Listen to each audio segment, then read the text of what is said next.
¿Cómo están, jóvenes? Buenas noches. Buenas noches. Buenas noches, ingeniero.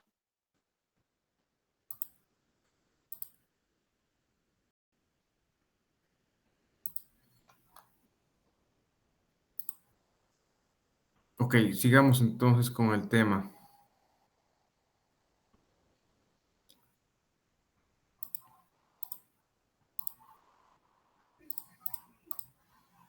¿Algún comentario de la anterior clase? Creo que ninguno, ¿no?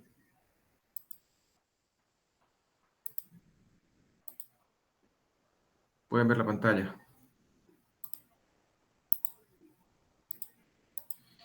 La anterior clase habíamos quedado, les pasé información, algunos artículos para su proyecto, ¿no? Les di fecha de examen, les di fecha del proyecto también.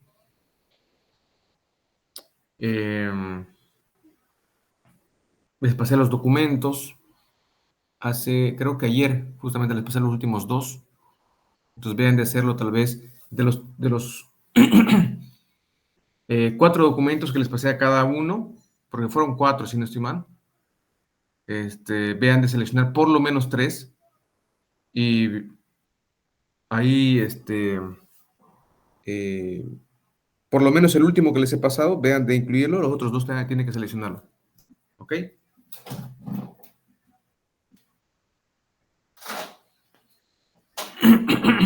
Ingeniero, ¿Algún ¿el comentario? examen será virtual? ¿Perdón? ¿El examen va a ser virtual? El examen va a ser virtual. Ok.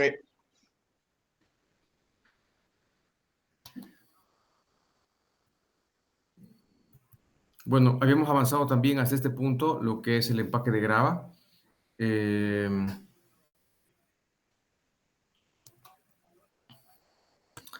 Faltaba un poco acerca de métodos no, guías para la selección, algunos pasos que se realizan justamente para la parte del diseño. Entonces, eh, ya recuerdo ahora. De todos los métodos de control de arena, habíamos mencionado que habían diferentes, tanto utilizando herramientas como algunas estrategias, como utilizar equipo de pooling para poder realizar los workover, o también reducir el choque, ¿no?, de los pozos cuando producen arena para evitar desgaste en los componentes de las facilidades de producción. Entonces, ¿cómo poder seleccionar entre todos ellos? Mismo que inclusive el empaque de grava pueda ser uno de los mejores en eficiencia, pero como les había comentado en un inicio, si sabemos de que un reservorio es propenso a producir arena, ¿no? Es una formación friable, una roca que no es muy dura, podemos planear al momento de perforar, ¿no?, herramientas, contratos, ¿no? Un presupuesto para poder realizar el empaque de grava, porque el empaque tiene que realizarse con equipo de perforación. En cambio, para aquellos pozos en los cuales no habíamos visualizado esto, existen algunos medios correctivos, tal vez, o paliativos. Eh, en ese caso, hay una serie de métodos que habíamos estado mencionando en la anterior clase, ¿no? Resina, completaciones selectivas, reducción del caudal y demás, que pueden ayudarnos justamente con ese objetivo. Y para poder seleccionar cuál de estos métodos pudieran ser aplicable para cada caso, encontré hace un par de semestres esta tabla. Una tabla que resume, ¿no?, tanto los diferentes métodos como las características que las cuales son aplicables o no. Podemos tener, por ejemplo, el control del caudal, reducción del choque, esto está relacionado con la reducción del choque. Aquí tenemos lo que es la confiabilidad, lo que es la productividad, el impacto que tiene la productividad, el costo, y si es necesario, aislamiento de la zona. Y aquí algún tipo de problemas que pueda tener. Entonces, aquí, por ejemplo, dice, ¿no? Confiabilidad es baja debido a los cambios en la formación a través del tiempo. Entonces, hay una característica relacionada a la confiabilidad. Productividad baja debido a la reducción, justamente porque estamos reduciendo el choque. Vamos a reducir el choque y la velocidad de flujo va a ser menor, entonces vamos a perder producción. En cuestión al costo, no tiene costo en comparación con otros métodos, simplemente es cambiar el choque, ¿no? Generalmente eso se lo hace de manera preventiva mientras se puede seleccionar otro método. Aislamiento, bueno, depende del tipo de completación, ¿no? Es decir, si cuando hablamos de completación, generalmente estamos enfocados en el término baleo, ¿no? Baleo, cañoneo, cementación, pero cuando habla de tipo de completación, también puede estar mencionando el arreglo de su superficie. Entonces podemos tener un arreglo de superficie con el cual podamos o cerrar una camisa, abrir una camisa, dependiendo de las herramientas que tenga el pozo, ¿no? En fondo. Y uno de los principales problemas o desventajas es que tenemos que tener un monitoreo constante de la arena, por ejemplo. Podemos observar en el separador o tenemos que tener algún equipo que permita el descarte de esta arena, ¿no? Por ejemplo, un desarenador, ¿no? Después del arbolito es muy común tener un desarenador antes de llegar al separador, ¿no? Entonces, esto con respecto al primero. Después tenemos perforaciones orientadas o selectivas, tenemos lo que son los filtros stand-alone o algunos que tengan liners, ¿no? Tenemos los empaques de grava aquí, tenemos los empaques de grava a pozo entubado, frac pack y consolidaciones químicas. Entonces, por ejemplo, fíjense el empaque de grava, que es uno de los tal vez métodos que tienen mejor efectividad en la retención de arena, dice aquí, ¿no? Muy buenos si son apropiadamente completados, ¿no? O empacados. La productividad tiene bajo efecto en la productividad, ¿no? ¿Qué más? Es posible que tengamos algo de producción de agua también, ¿no? Y no podamos realizar no podemos realizar mucho al respecto, es decir, no podamos eliminar esa producción de agua porque el empaque de grava, si observan el tipo, ¿no? De gráfico que mostramos aquí, si tenemos toda la formación empacada y viene la producción por cualquier zona que sea, el tope, base, en la mitad de la formación que está produciendo, pues hay muy poco que podemos hacer para poder selectivamente reducir esa producción de agua. Entonces, vino el agua, quedó ahí y hay que sobrevivir con el agua. ¿Qué más? ¿Qué más tenemos con respecto al open hole? Tenemos costo. Es mediano debido a que se necesita equipos extras, ¿no? Tanto la sonda como diferentes herramientas para realizar el mismo. Aislamiento.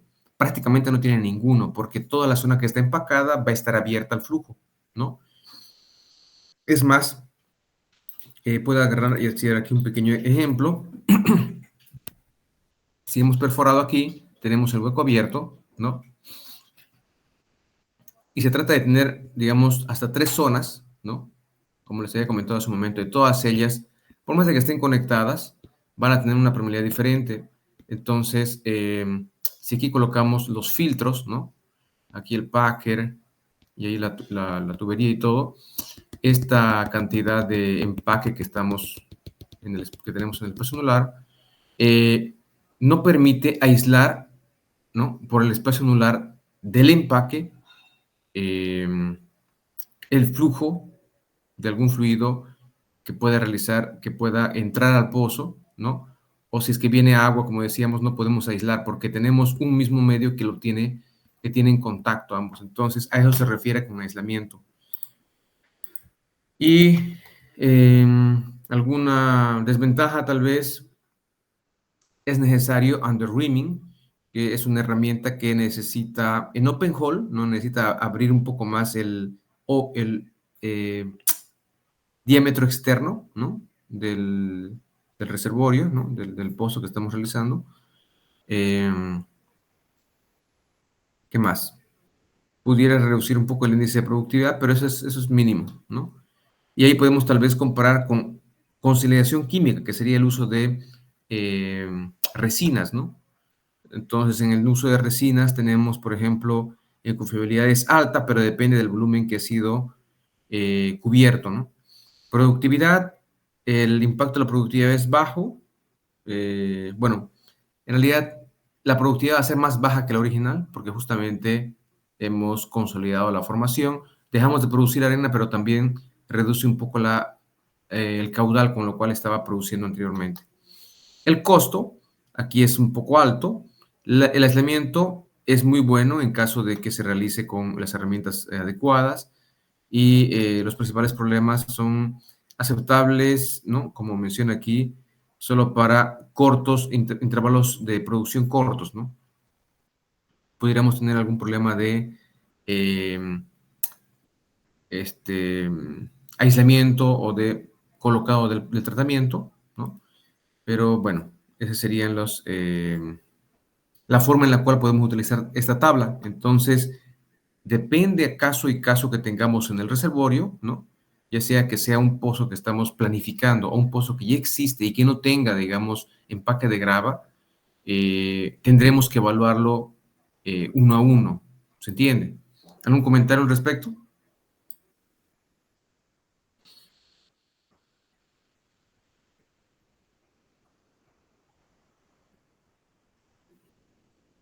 ¿Aló? ¿Qué era el primer parámetro? Reliability. Yo lo estaba traduciendo como confiabilidad. Si quieren, pueden buscar directamente una palabra más adecuada, un sinónimo. Eh, impacto en la productividad, costo, aislamiento, ¿no? De la zona y algún tipo de problema o desventaja, ¿no? Que sea necesario. Ahí está la referencia. El libro se encuentra disponible también en la bibliografía. ¿Qué más?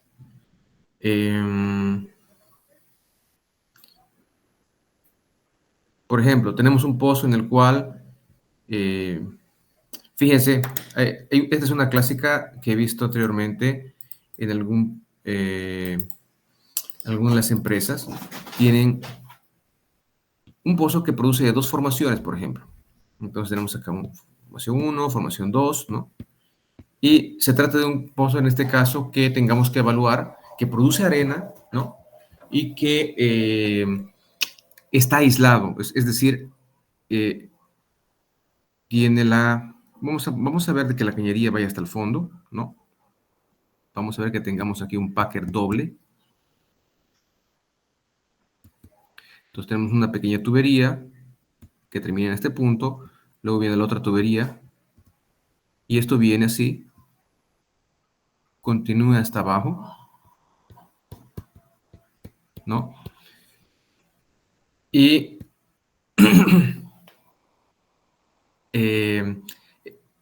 o sea, sería este el caso que nos tocaría evaluar. Entonces, como les decía, de caso a caso hay que evaluar. Observamos que la formación de arriba es la que produce arena. ¿Cómo nos damos cuenta? Porque cuando hemos producido en portachoque hemos encontrado arena, partículas de arena. Entonces ya es un indicativo. Lo que se hace ahí es primero bajamos el caudal, reducimos el choque. Si han de ser un choque de, por ejemplo, 24 sobre 64 pulgadas, vamos a reducirlo, por ejemplo, para un 20/64. 20 sobre 64 pulgadas. Esa sería la primera acción que realizáramos. Luego verificamos el arreglo subsuperficial, vemos que el otro nivel no está produciendo arena, ¿no? Produce sin problema. Entonces, ¿qué podemos hacer aquí?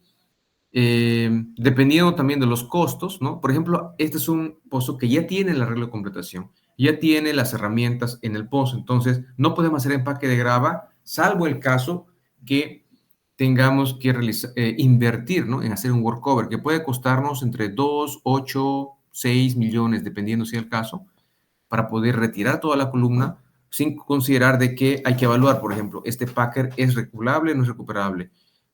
Se puede agarrar y desenchufar, por ejemplo, de esta región de aquí sin tener ningún problema. Son cuestiones operacionales que se tendrían que evaluar, ¿no? Otro tema, el costo, ¿no? El costo ¿Vale la pena la producción de este pozo, ¿no? De este nivel? Si es muy baja, tampoco va a pagar, porque prácticamente si este nivel estaba produciendo, por ejemplo, con un caudal, por ejemplo, de petróleo, X valores, por ejemplo, 400 barriles por día, o estaba produciendo, no sé, 4,000, ¿no? Entonces, dependiendo la diferencia y cuánto va a ser, por ejemplo, si estaba produciendo ahí, paró de producir y el pozo está cerrado, hay que ver cuánto nos va a costar volverlo a dejar en producción, ¿no? Con la misma tendencia. Si es de 4,000 o el caso de 400, ¿no? Entonces, esta reserva a volver a recuperar tiene que evaluarse, tiene que, ¿qué les digo? Tiene que pagar, tiene que valer la pena este volumen, la inversión de poder hacer el workover, por ejemplo. Entonces, vamos a suponer de que es un caudal relativamente bajo, apenas era 400 barriles por día. Y bueno, alternativas que tuviéramos, tal vez lo que sería perforaciones orientadas no vienen al caso porque ya el pozo está completado. Esta de aquí, la segunda, no está nada mal porque la primera ya hemos hecho la primera acción rápida. La segunda podemos evaluarla. La tercera open hole no va a ser necesario porque el pozo está entubado. Al ser entubado no podemos hacer empaque de grava salvo que tengamos que hacer el workover. Frax packs tampoco aplica porque necesitaríamos workover también. Y consolidación mecánica. Entonces, de esa manera uno agarra y va evaluando, ¿no? Entonces, podría ser una consolidación mecánica o el uso de algún tipo de filtro standalone. Cuando hablamos de filtro standalone, estamos mencionando de que, por ejemplo, volviendo a las gráficas, podamos bajar en ese nivel, ¿no? En esa tubería que sería la línea corta, se puede colocar mecánicamente a través de herramientas especiales un filtro, ¿no? Con cierto diámetro que permita, digamos, que evite el ingreso de arena hacia el pozo.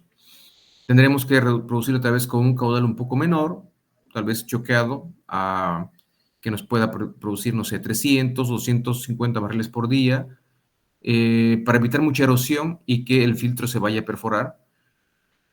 Entonces, esa sería una opción, ¿no? Esa sería una opción a ser evaluada. ¿Cuánto cuesta el filtro? ¿Cuánto cuesta instalar el filtro? Este filtro es muy probable que tengamos que realizarlo ya sea con slickline, con warline tal vez, o con coil tubing. Entonces, depende del costo de cada uno de ellos. Hay que evaluar riesgos. Es algo mucho más operativo. La otra opción que tuviéramos sería la consolidación química, es decir, bombear cierto material de resina que permita, ahí voy a poner ¿no? El puntero, permita con coil tubing tal vez salir un poco de la tubería sin colgar nada aquí, simplemente que esté suelto y bombear al reservorio, ¿no? Ese fluido para ver de consolidar. El problema es de que tenemos esta otra tubería, ¿no? Entenderán de que la tubería entre una y otra, esta zona de aquí puede estar un poco pandeado, ¿no? Debido a que vamos a tener un peso sobre este packer, un peso sobre el otro. Y adicionalmente, el coil tubing, que ustedes entenderán, han debido ver camiones de coil tubing, son camiones que están enrollados, que cuando van a bajar al pozo, estos van a bajar en forma de espiral, ¿no? Entonces, pudiera haber de enrollarse en la tubería. Entonces, operativamente se hace un poco riesgoso, ¿no? Pudiera ser riesgoso. Entonces, no vamos a poder llegar hasta abajo para poder lavar nada. Y bueno, lo correcto sería tal vez ver dónde se encuentra el nivel de arena, porque si llegó a superficies arena, tenemos que tener arena en fondo. Entonces, primero habría que ver si es que estos baleos están libres, ¿no? Entonces, una consolidación química tendría sus riesgos, tal vez más riesgos que el hecho de realizar la instalación de un filtro. Tiempo atrás recuerdo que en un pozo similar se había realizado la instalación del filtro, pero estos filtros pueden enroscarse varios metros, es decir, varios tubos. Cada tubo puede estar de 1,5 metros, 1 metro, no sé. Entonces, esa vez solamente se bajó de 1,5 metros, bastante corto, pero era suficiente para poder retener la arena, ¿no? Entonces, por temas de riesgo frente al tema de consolidación, porque imaginaros de que tuviéramos todo esto lleno de arena, consolidamos todo esto, lo llenamos y va a quedar una masa aquí, ¿no? En la tubería, que va a ser hasta complicado luego para poder abandonar el pozo. Entonces, esa vez se había decidido solamente por colocar el filtro. Entonces, de esa forma, dependiendo del caso, se tendría que ir evaluando todas las alternativas. Uno, la posibilidad de realizarlo. Dos, el costo. Tres, los riesgos, ¿no?, que pueden implicar. Los pronósticos que tienen que ver con cuánto se va a recuperar, si vale la pena o no, va a pagar el pozo, ¿no? Porque tenemos siempre el hecho de no hacer nada y el pozo queda cerrado, dejamos de producir, o realizamos la inversión y, bueno, vamos a poder retomar la producción, ¿no? Se tendrá que ver también si esta zona, esta área del pozo está siendo drenada por otro campo. Por otro pozo, perdón. ¿Se entendió el ejemplo, más o menos, para el uso de la tabla, ¿no?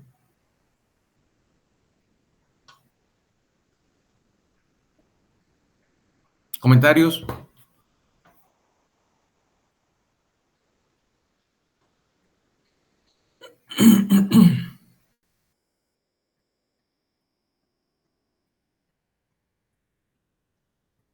Se Ahí no. entiende, se entiende, Adelante. se entiende. Ya.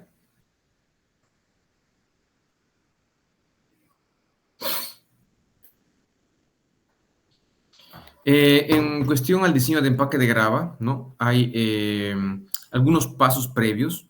Hay un procedimiento API, el número 58, RP 58, que define los estándares mínimos para el diseño del mismo, ¿no? Algunos de ellos han estado, tal vez no a detalle, especificados en el libro de referencia con el cual se han realizado estos pasos.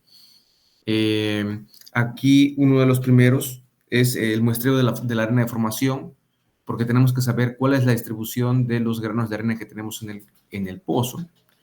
Realizar un análisis tamiz, justamente ambos es: uno, saber de dónde vamos a tomar la muestra de arena; dos, realizar el estudio en laboratorio para estimar esa distribución; tres, determinar el tamaño del empaque de grava basado en este valor; cuatro, determinar el tipo de material del empaque; y, bueno, en realidad aquí debería estar la selección del tamaño del filtro, ¿no? En algunos casos pudiéramos también mencionar algo sobre los sustitutos del empaque, porque pudiera ser tal vez el uso de un material un poco más resistente, ¿no? Entonces, volviendo al tema del punto de muestreo, como tenemos varios lugares donde podemos observar arena, hay algunos que son recomendables para este estudio y otros que no. Cuando tenemos arena en separador, por ejemplo, va a corresponder a partículas muy, muy pequeñas, ¿no?, que llegaron hasta la superficie, que llegaron hasta el separador, se imagina. Entonces tuvieron que pasar desde el fondo hasta el arbolito choque, y del choque hasta el separador, dependiendo cuánto tenemos de distancia entre uno y otro.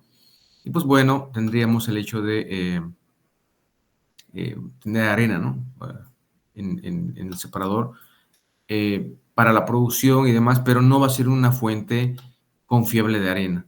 Otro punto sería el fondo del pozo. Partículas grandes van a encontrarse en el fondo del pozo, porque las más pequeñas han logrado llegar a la superficie y las más pesadas han quedado en fondo. Entonces, muchas veces no encontramos en superficie arena, pero sí en fondo de pozo. Y se puede tomar una muestra del mismo, pero tampoco va a ser representativa, ¿no? Lo mejor va a ser siempre a través de coronas o testigos. Aquí tenemos ejemplos de testigos laterales, ¿no?, que pueden tomarse durante la perforación, ya sea de un pozo del mismo reservorio, los cuales pueden llevar a esa muestra al laboratorio para destruir la muestra, ¿no?, y esta arena tamizarla. Aquí tenemos el caso de una corona. Esto se hace, a diferencia del testigo lateral. El testigo lateral generalmente se hace con cable. Las coronas se realizan con PDC especiales, ¿no?, trépanos, ¿no?, de diamantes especiales que pueden perforar y al mismo tiempo encamisar roca de un diámetro considerable, no del mismo, prácticamente del mismo, del trépano casi. Y estos son seccionados metro a metro, llevados al laboratorio, y de ahí también se pueden seccionar diferentes testigos. Se pueden cortar con herramientas especiales. Entonces, tanto coronas como testigos laterales son los mejores puntos de muestreo para realizar el estudio de empaque de grado. Hay un último punto que también puede ser fuente de muestra, que en algún momento me tocó escuchar, ¿no? En alguna reunión, y es el uso de recortes de perforación. Durante la perforación hay recortes que llegan a superficie y algunos los toman como una posible muestra de la formación. El problema de que estos van a encontrarse, digamos, mezclados con material externo como el lodo y otros más, que tal vez no van a ser los representativos, entonces no es recomendable el uso para un análisis granulométrico, porque lo que se tiene que hacer es destruir esto y ver de hacer pasar por un tamiz, ¿no? Similar a este, el cual va a mostrarnos, ¿no? Va a determinar, dependiendo del grado o el diámetro de apertura que va a tener desde el más grande hasta el más pequeño, en diferentes etapas, el porcentaje, bueno, o el peso, ¿no? El peso de cada diámetro de grano a lo largo de todo ese tamiz. Y luego esto nos va a permitir, aquí hay algunas referencias, ¿no? Que puedan revisar, nos va a permitir a través de diámetros que son ya estandarizados, ya están definidos cada uno de estos, y se puede realizar este tipo de gráficos, donde en X tendríamos el diámetro, ¿no? De cada tamiz, en Y tendríamos el porcentaje acumulado de ese peso. Entonces, sería más o menos como, voy a ir un poco a un ejemplo de datos. Tenemos aquí los números en mesh, ¿no? De los tamices, la apertura que tienen pulgadas, los datos que se han medido de que ha sido retenido en cada uno de estos diámetros, ¿no? De estas medidas del tamiz, cuánto hemos medido en gramos de cada uno de ellos, del gramo total, el peso, ¿no? Y este sería el peso acumulado, este sería el peso por separado de cada uno de ellos, y se puede sacar el porcentaje, ¿no? El porcentaje considerando esto al 100%, cuál es el porcentaje por separado y el porcentaje acumulado. Entonces, esa información nos sirve para realizar ese tipo de gráficas, ¿no? En X vamos a colocar el diámetro en escala logarítmica, el diámetro que puede estar en pulgadas o puede estar en mesh, ¿no? Y en Y vamos a colocar el porcentaje acumulado, este porcentaje que desde el más grueso hasta el más pequeño va mostrando qué porcentaje del total vamos observando. Entonces, empieza en 0, vamos a terminar en 100 y justamente muestra este comportamiento, ¿no? Los puntos, los cuales pueden ser luego analizados, ¿no? Un momento voy a pasar este gráfico. Pueden mostrar ya sea un comportamiento muy extendido a través de diferentes diámetros, ¿no? Es decir, empieza en un diámetro muy superior y termina en un diámetro muy pequeño, ¿no? Muestra una gran variación, ¿no? En términos de diámetro, o tendríamos el caso de un A, que sería poca variación, que solamente tendremos desde 0.020, tal vez 0.018, este está en pulgadas, hasta 0.014, digamos. Entonces, poca variación que nos pueda mostrar esta curva, ¿no? Esta curva en forma de S, o la otra alta variación que es una curva de tipo D. Entonces, es lo que podemos realizar en base a los datos, ¿no? Que han sido medidos para poder también entender cuál es la distribución, cuál es la facilidad, no es facilidad, cuál es digámoslo así, ¿qué roca es más homogénea y qué roca es más heterogénea? ¿No? Vamos a encontrar rocas que sean más homogéneas en el sentido de que varíe poco el diámetro y más heterogéneas donde los diámetros varían en la roca a lo largo de todo este trayecto. Finalmente, basado en el valor P50, que sería en esta curva, cualquier valor que se encuentre sobre la curva, ¿no? El diámetro correspondiente, tendríamos como estimar, voy a pasar a este de acá, este gráfico, de mi curva, ¿no? El diámetro P50, que corresponde en este caso a 0.004 pulgada, se utiliza como referencia para multiplicar por 6. Una vez se multiplica por 6, tendríamos el nuevo diámetro de mi grava, ¿no? De la grava que va a ser utilizada, de aquella que va a retener. Entonces, la grava sabe venir de manera comercial con un rango también, bien seleccionado, pero con un rango, que en este caso está dado por mesh. Por ejemplo, la grava 2040, que es muy común, o 3050 y también, pero la 2040 te indica que su diámetro equivale a 20 mesh hasta 40 mesh. Ese sería el rango del diámetro de las partículas, ¿no?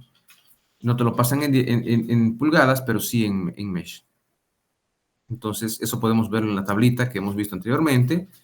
Aquí tenemos el equivalente, ¿no? Por ejemplo, un mesh 20 de mesh equivale a 0.0331 pulgadas, hasta un mesh de 40 equivale a 0.01665 de pulgadas. Entonces, una vez tenemos la distribución de nuestra roca, luego de haber seleccionado, ya sea de testigo o de corona, triturado, realizar el tamiz, graficar, ¿no? Semiloco, porcentaje de peso acumulado. Elegimos el dato, leemos el dato de P50, que aquí está como diámetro al 50%, multiplicamos por 6 y nos daría el dato de un diámetro con el cual podemos buscar el diámetro más cercano, ¿no? De los que se encuentran disponibles comercialmente. Y de esa forma habremos seleccionado el diámetro de la grava que vamos a utilizar en esa completación. ¿Qué más? ¿Qué más? Había algo más aquí que quería mostrar. Ah, esto. ¿Por qué 6? Antes de ello, fíjense que aquí está... hay dos textos que tengo de referencia. Diámetro de la formación está con D, se lo referencia con un D minúscula, y diámetro de la grava, al ser un poco mayor, con D mayúscula, ¿no? En el antiguo gráfico creo que estaba con D mayúscula el de la formación, pero vamos a decir así, el diámetro medio de la formación que observamos de este tipo de gráfica, ¿no? Que son datos de una muestra de la formación, ese D vamos a determinarlo aquí como un D en minúscula 50, el 50%. Ese valor se multiplica por 6 para tener el empaque de grava, el diámetro del empaque de grava. Ahora, lo que les iba a mencionar es por qué por 6. Se han hecho estudios en laboratorio en el cual tendríamos, nos muestran, perdón, una relación de el tamaño de la grava y el tamaño de la arena de la formación con respecto a la permeabilidad del empaque de grava. Entonces, ¿qué estamos diciendo?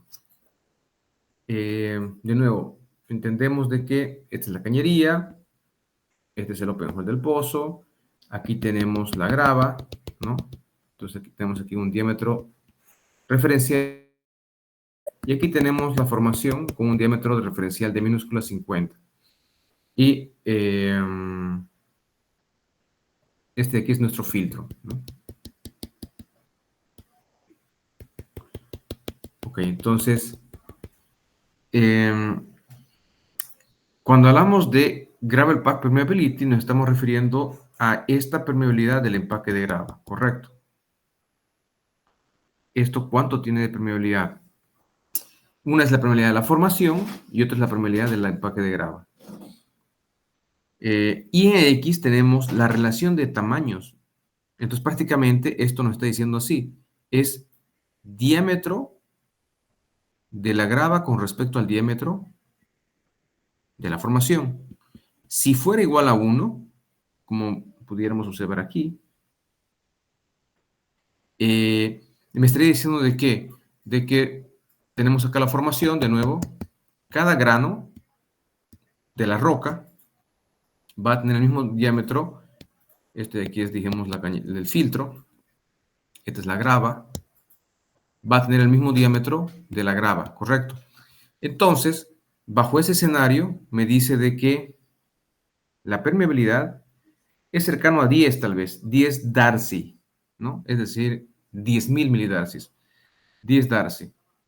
Si fuera la relación 1 a 1, si fuera la relación 2 a 1, sería tal vez 18 Darcy.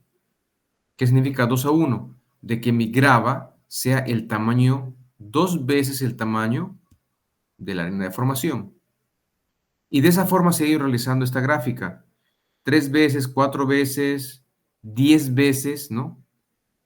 Entonces, imaginen 10 veces el tamaño de los granos con respecto al daño de la formación, el diámetro de la formación. Entonces, de esa manera fue construido esta figura, la cual nos muestra que para un valor aproximadamente de 6, ¿no? Tendríamos la mayor permeabilidad de este empaque. Correcto. ¿Qué significa de que cuando el diámetro de la grava sea 6 veces superior al de la formación, tuviéramos la mayor eficiencia?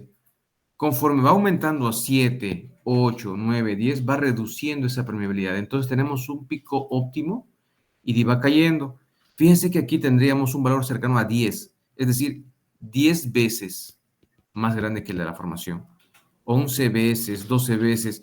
Y fíjense que hay un mínimo aquí y vuelve a subir. Y esta subida aquí ya no tiene control, continúa. Porque prácticamente, por ejemplo, 14, me va a decir que el diámetro de la grava va a ser 14 veces el de la formación. Y me está dando una permeabilidad cerca a los 43, 44 darcies, ¿no? Pero 15, 16 ya salen por encima. Entonces, ¿qué significa esta región?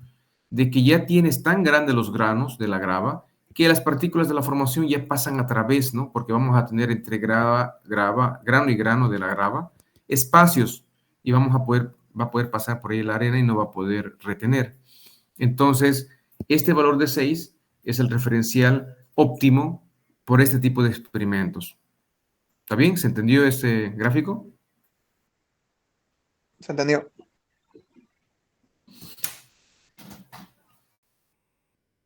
Ok.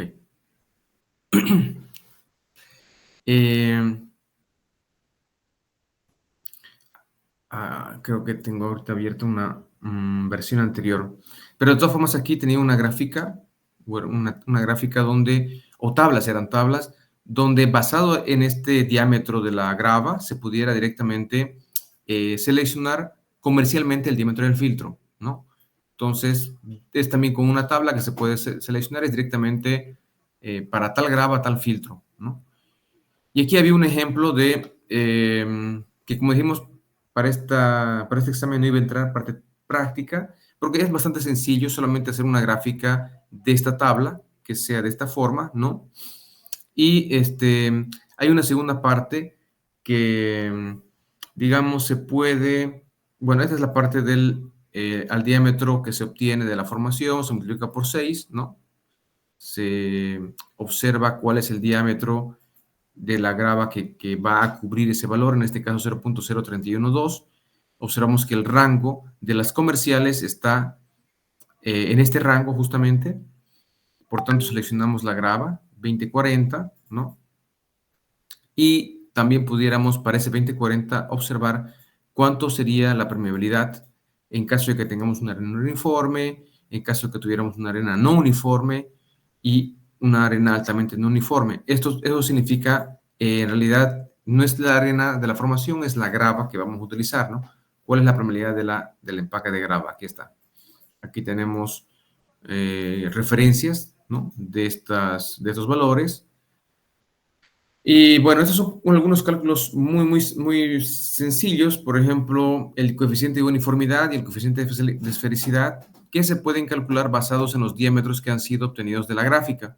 Es decir, aquí, por ejemplo, este sería el diámetro al 50%. Podemos leer el diámetro al 90% y el diámetro al 10%. Con esos datos se pudieran calcular, por ejemplo, diámetro 40, diámetro 90, ambos minúscula, que te dice datos de la formación, ¿no? Roca el diámetro de la formación, 2.68, y simplemente nos sirve para poder clasificar si una arena es uniforme o no uniforme. Por ejemplo, 2.68 estaría menor al 3, pues es una arena uniforme. ¿Y qué tan esférico vendría a ser esa relación? El diámetro 10 y el diámetro 90. Aquí me dije 6.57, ¿no? Son valores así que caracterizan tal vez un poco mejor este tipo de curva, ¿no? Este tipo de curva. Entonces, una vez tengamos el diámetro de la grava, hay una tabla más para seleccionar el diámetro del filtro y sería lo básico para poder realizar el diseño, ¿no? Hay una después, bueno, ahora con respecto al material, tendríamos arena, arena resinada, garnet, glass bench y óxido de aluminio. Estos otros dependen de la disponibilidad que se tenga. Algunos son más resistentes, ¿no? Algunos son, resisten la abrasión, ¿no? De arena, por ejemplo, son un poco mejores. Entonces, y depende también del costo de cada uno de ellos, ¿no? El más común es la arena resinada. Estos son ejemplos de carbolita que tienen, ya son cerámicas, son más caros, ¿no? Aplicado a pozos de alta profundidad, alta capacidad productiva. Se necesita que sea mucho más uniforme, tal vez, en este caso. Es algo ya más comercialmente fabricado.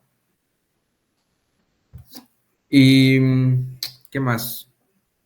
Aquí hay un ejemplo de algunos de equipos de fondo que se utilizan para poder instalar esta grava, ¿no?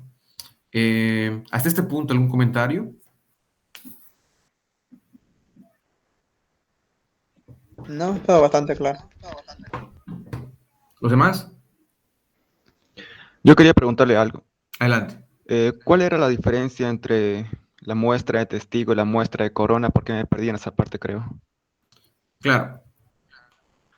Les había comentado de que tanto la muestra de testigo como la muestra de corona permiten obtener una muestra de roca que tenga toda la variedad de granos en tamaño, en diámetro de la formación.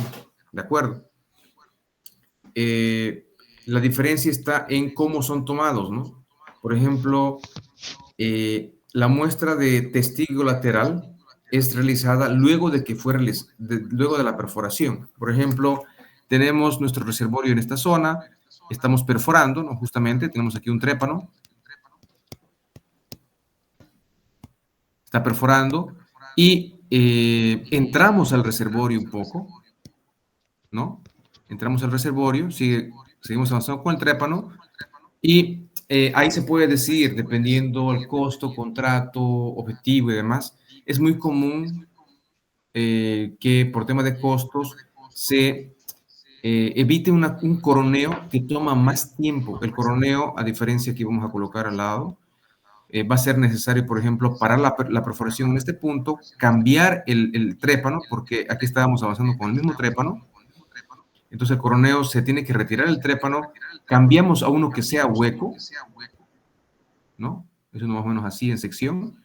Y este trépano se utiliza y este va bajando lentamente y continúa el diámetro mismo, o tal vez se baja cañería antes de ello. Ese es un detalle bien de geología y de operaciones. Pero la idea es de que se perfore aquí con un trépano PDC para coroneo, que tiene un paso interior, ¿no? Y va almacenando la roca en su interior, ¿no? Es decir, conforme este avanza, la roca que tendríamos aquí va quedando dentro, ¿no? Imaginen, esto va avanzando hasta por aquí, que sería el trépano, y la roca que se encontraba acá va a encontrarse encamisada, encapsulada dentro, ¿no?, de la sonda, ¿no?, de la tubería que estamos perforando. Hay una herramienta especial para eso y demás.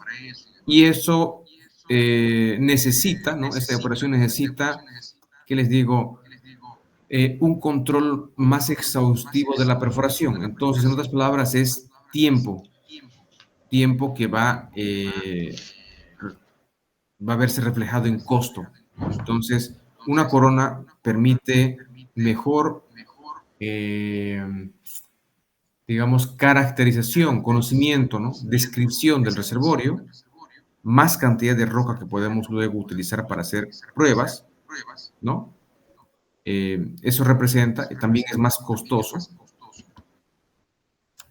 En cambio, para el otro caso de hacer un testigo lateral, con el mismo trépano se puede pasar toda la región, ¿no? No se recupera ningún testigo al momento.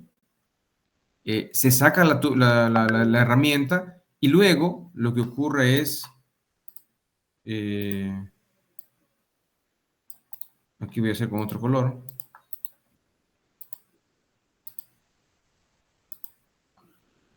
Lo que ocurre es, se baja con alambre una herramienta que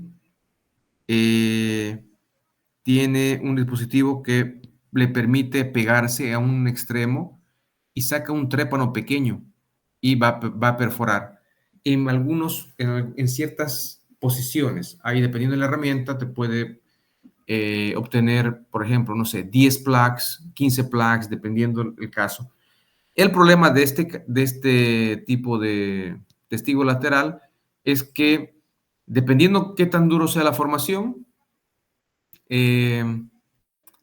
puede demorar un poco, pero también si es que es poco consolidado, al momento de estar perforando, como el trépano aquí es bastante pequeño, el testigo puede salir quebrado, ¿no? Por ejemplo, solamente esta región. Y esto de acá se perdió.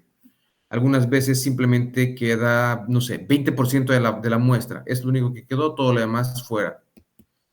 Entonces, es un poco riesgoso en ese sentido. Por eso se determinan diferentes placas en diferentes profundidades. En resumen, esa sería la diferencia, ¿no? Uno te permite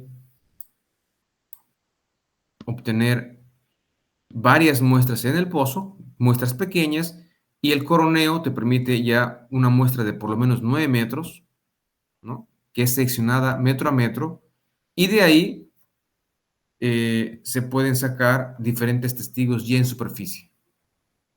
¿Está bien? Bien. ¿Qué más? ¿Podría explicar de nuevo la tabla 5.3, donde hay, no sé, creo que me perdí la primaridad, cómo se obtiene, hay valores que no hay uno que tiene 3, me perdí.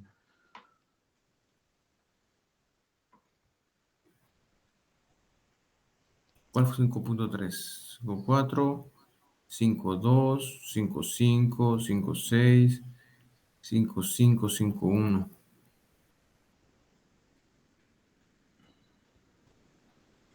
Tal vez sería esta. Sí, esa. No, les decía de que una vez se realiza el gráfico de la frecuencia acumulada, ¿no?, en base al diámetro obtenida del tamizaje, leemos el diámetro 50, ¿no?, multiplicamos por 6 y nos va a dar un valor referencial de diámetro. Por ejemplo, el valor salió 0.015, ¿ya? 0.015, tendremos que ver de ubicar aquí en este rango donde se encuentra 0.015 pulgadas como diámetro de la grava. Aquí tenemos 0.012, tenemos 0.083, aquí está fuera. Aquí tenemos 0.17, 0.33, aquí también está fuera, ¿no? Aquí es 0.098, 0.17, sería en este rango, ¿no? Viene de 0.0098 a 0.017. Nuestro diámetro que hemos calculado es 0.015. Ahí tendríamos que seleccionar este como la grava comercial, que va a incluir nuestro rango, y el nombre comercial es grava 4060. para ese diámetro de grava 40-60, podemos estimar también cuál va a ser su permeabilidad para el caso de tener... ¿dónde está la otra tabla? Aquí está. Arena uniforme y arena altamente no uniforme. Ese vendrían a ser los valores de permeabilidad, ¿no? Para el 40-60 sería 69, 40 y 69, como Darcy's, ¿no?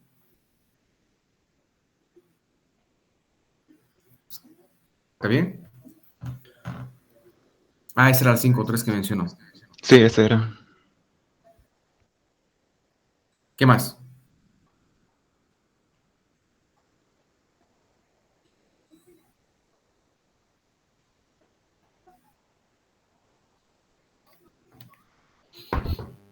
Diferencia entre un arena uniforme y altamente no uniforme. O sea, Perdón. ¿cuál sería la diferencia entre altamente no uniforme y uniforme? Ah,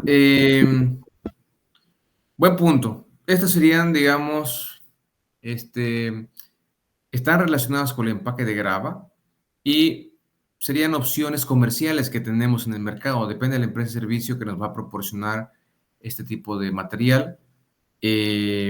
Pudiera tener, dependiendo, ¿no? En stock, ya sea una arena que sea más uniforme, que va a atender, cuando estamos hablando de una arena uniforme, es de que el diámetro de toda la arena que tenga en la muestra va a tener un rango menor, o sea, va a variar menos, ¿no? Si es altamente uniforme, va a variar más o menos similar a lo que estábamos viendo aquí, esto.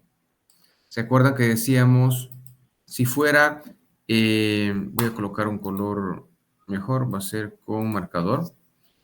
Si fuera bastante uniforme, deberíamos encontrar este comportamiento entre el máximo y mínimo valor de diámetro para esta muestra, que vendrían a ser el conjunto de puntos de la tablita. Si es altamente uniforme, pudiéramos encontrar tal vez una como diámetro de la formación que empiece en este valor mayor de diámetro y este valor mínimo de diámetro. Entonces tiene mayor variación, ¿no? Es menos uniforme, este es más uniforme porque es menos variación del diámetro. Lo mismo estaría aplicado a la grava. Si tenemos una grava que es altamente uniforme, va a ser de esta forma. Si es bastante uniforme, va a ser mucho más, digamos, va a tener mayor inclinación entre el valor mínimo y el valor máximo. Entonces, va a depender ello de la disponibilidad que tenga el fornecedor, no sé, el que va a proporcionar el material, de que tengamos una arena uniforme, no uniforme.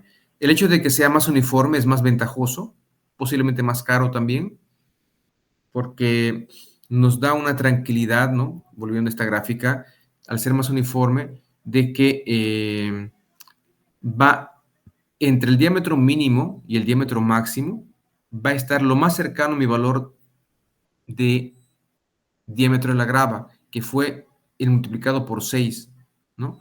Mientras menos uniforme, va a ser mucho más extendido el rango de valores. Entonces, algunos de ellos van a estar fuera de la especificación y otros dentro, ¿no? Entonces, la uniformidad nos va a dar mayor, tal vez, confiabilidad de que haya mejor retención de la grava, contrario a una arena que no sea no uniforme. ¿Está bien? Sí, está bien. ¿Qué más?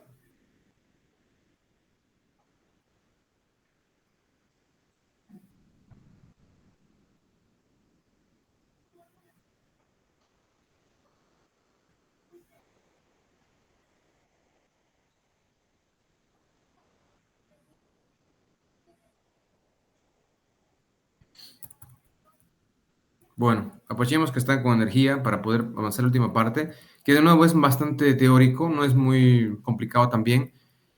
Hace referencia a los equipos, especialmente de fondo, que se utilizan para poder instalar esa grava, ¿no? Es bastante operacional, se encuentra en el mismo texto que tengamos de referencia.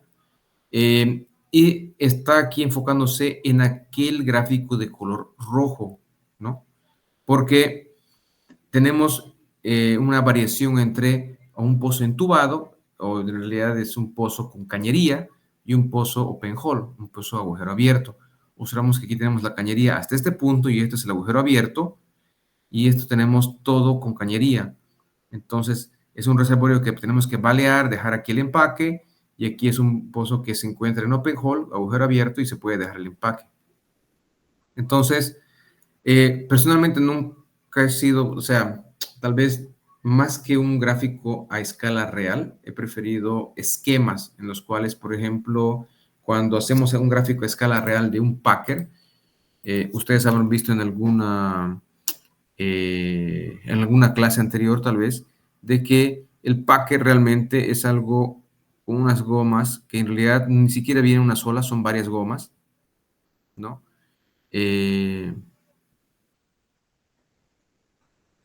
Y tiene también una región de unas especie de mordazas que vienen y se agarran a la cañería, ¿no?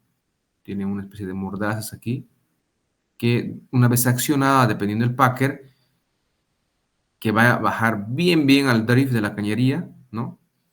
Estas lo mantienen fijo y estas de aquí van a ser el sello, ¿no? Porque justamente van a tener internamente algún mecanismo que va a hacer que las gomas se amplíen, ¿no? En diámetro. Entonces, esto sería un poco más a escala, si quieren, que hace aquí referencia, por ejemplo, a este packer. Pero es lo que tenemos aquí, no tengo un esquema en sí para ver un poco más a detalle estas herramientas, pero sí por el color y por la distribución en ese mismo orden de las diferentes herramientas, es fácil hacer el seguimiento, ¿no? Entonces, ambos tienen una base. Aquí está como, ya sea un bull plug o un sump packer.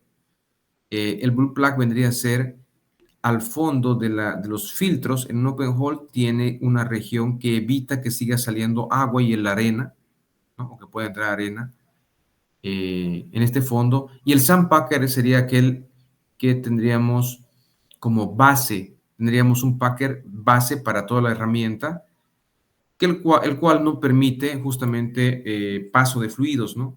Es como un fondo con el cual nos vamos a apoyar. Entonces, es lo que se menciona aquí, ¿no? Para cased hole, que sería cañería, pudiéramos tener ya sea sandpacker o un bridge plug, ¿no? Te dan dos ejemplos. El sandpacker es un packer que va a estar apoyado ahí los filtros. El bridge plug vendría a ser un tapón mecánico con el cual vas a poder apoyar a través de un bull plug, igual que este mismo.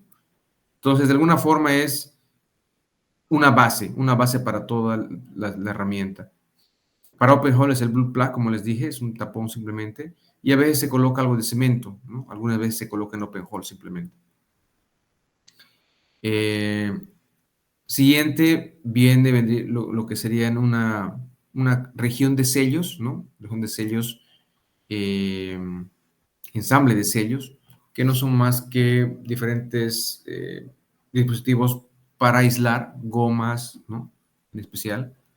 Y luego vienen los filtros del empaque. Entonces, observarán que después de una región de sello, especialmente aquí, tenemos un conjunto de filtros. Aquí es menor que en este otro punto, dentro del cual está la herramienta que va a estar un poco más adelante descrita. Entonces, lo que está en negro es lo que se va a quedar en el pozo y lo que está en rojo es lo que ayuda al posicionamiento de la arena y luego lo sacamos.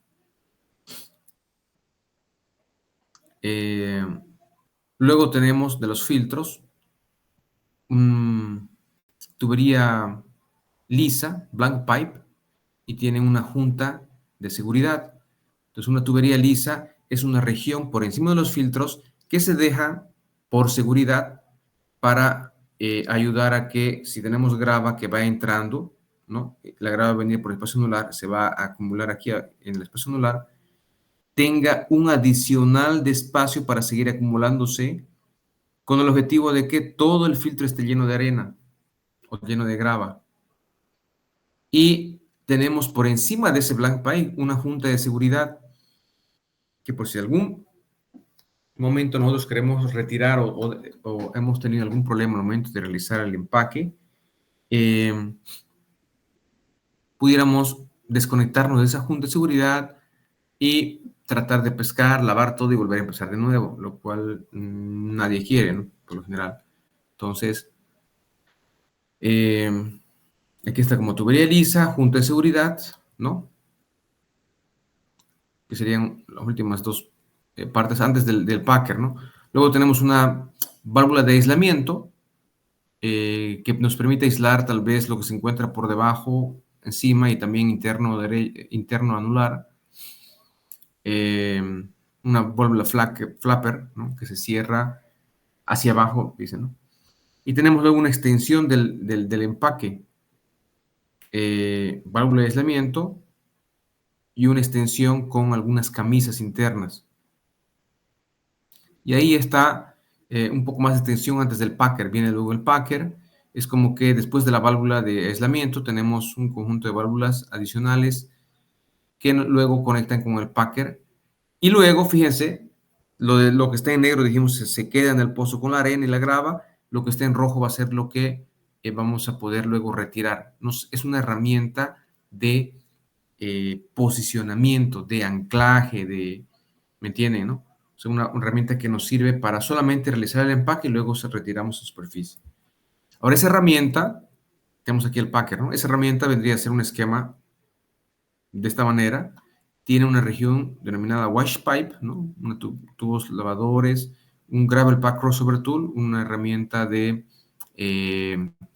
permite el flujo cruzado del empaque de grava y una herramienta de hidráulica de colocado del empaque. Entonces, aquí tenemos cada uno de ellos, para qué sirve, ¿no? Este de aquí es tal vez la más importante, el corazón de toda la herramienta, en la cual está seteada, ¿no? Configurada para 3 posiciones, una de presurización, una de circulación y una de reversa. En realidad es reversa, no es reserva. Que permite realizar estas 3 acciones, ¿no? Posición de squeeze, que inyectamos por directa, no permite retorno por anular y vamos a presurizar ese fluido a la formación. Una posición de circulación, la cual estamos inyectando por anular con grava y todo, pasa a espacio anular con grava y todo, se queda la grava en el filtro y el agua vuelve por directa y pasa a través de esta válvula al espacio anular. Y una vez tengamos el empaque en su posición, ¿no? La arena y todo, pasamos a una posición de circulación por reversa, que el empaque de grava que estaba cayendo, y ya una vez lleno todo el espacio anular aquí, esa grava tiene que ser recuperada. Entonces se pone a circulación por reversa para que bombemos por espacio anular y recuperemos esa grava hasta superficie. Y una vez se recupera todo eso, se puede retirar el setting tool, ¿no? Toda la parte que está en rojo, quedando la región del empaque prácticamente permanente en el pozo. Aquí hay algunos gráficos un poco más antiguos que tienen que ver con, ¿qué les digo? Procedimientos similares, herramientas un poco más antiguas. Y, bueno, gráfico de los pozos desviados, ¿no? Y aquí un ejercicio que, de nuevo, tiene parte práctica, pero no los voy a cobrar para el examen. Que es bastante sencillo en el sentido que es cálculo de volúmenes. ¿Cuánto vamos a colocar en este empaque? ¿Cuánto de volumen va a entrar en los baleos? ¿Cuánto de volumen va a estar entre los filtros? ¿Cuánto de volumen va a encontrarse por encima de los filtros? ¿No? Y ahí son ejemplos, ¿no? De cálculos, fórmulas simples de cálculo de volumen que por lo general se basa bastante en Perfo 4 para perforación, por supuesto, y en cementación para cementación, pero esto es algo similar, es simplemente OD y D cuadrado y los diámetros, y hay unas fórmulas para estimar cuánto pudiera obtenerse para calcularse para cada volumen, ¿no? Por ejemplo, volumen 3, el que va a encontrarse en los baleos, volumen 2, el que está entre los filtros y el espacio anular, y volumen 1 por encima de los filtros. Se suman todos y vamos a tener el volumen total. Y algunas otras fórmulas para ver cuánto de peso, ese volumen, cuánto equivale en peso de grava, cuál es la densidad de la grava que vamos a colocar. Y hay un pequeño ejemplo acá también que está paso a paso, ¿no? Era prácticamente eso el tema, ¿no? Con eso estaríamos completando el avance de la materia. Tendríamos examen, si no me equivoco, hemos definido. Déjenme ver. Este sábado, si no me equivoco, ¿no? A ver.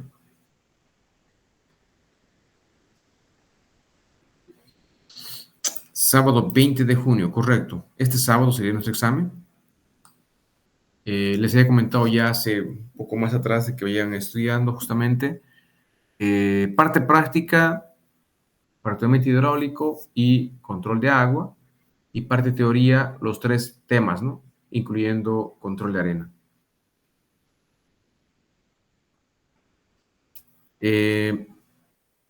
Si tuvieran consultas, podemos ver el día viernes, utilizar todavía para poder responder alguna consulta y el día sábado luego hacemos el examen. ¿Está bien?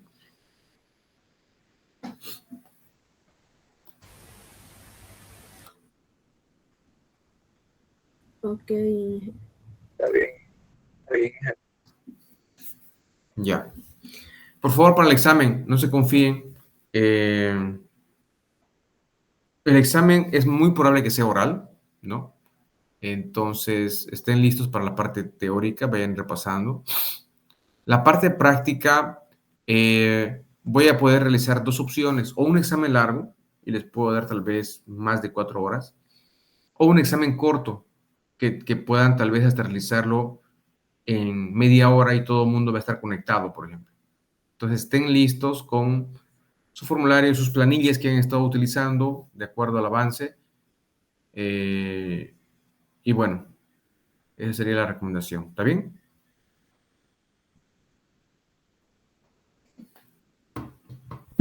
Está bien. Perfecto. Bueno, si no hubiera algún otro comentario, muchas gracias. Nos estaremos viendo el día viernes. Gracias por el tiempo para poder recuperar la clase hoy día. Van a disculpar el retraso. Y bueno, cualquier cosa igual me escriben al grupo y no se olviden de avanzar en lo de su proyecto que les había comentado qué puntos tenemos que mencionar en cada presentación, ¿no? ¿Cuántos slides? Dijimos más o menos entre 15 y 20, máximo 20. Dijimos que tenemos que tener una carátula, 2 slides de introducción, un slide de conclusión y más o menos 3 a 4 slides por artículo, que tenían que seleccionar 3 artículos. ¿De acuerdo?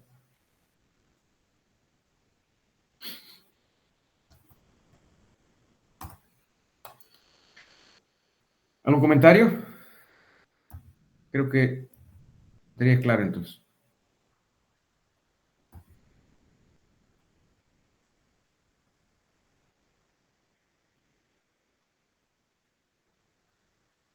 Muchas gracias a todos. Que estén bien. Buenas noches. Buenas noches, Ingeniero. Hasta luego.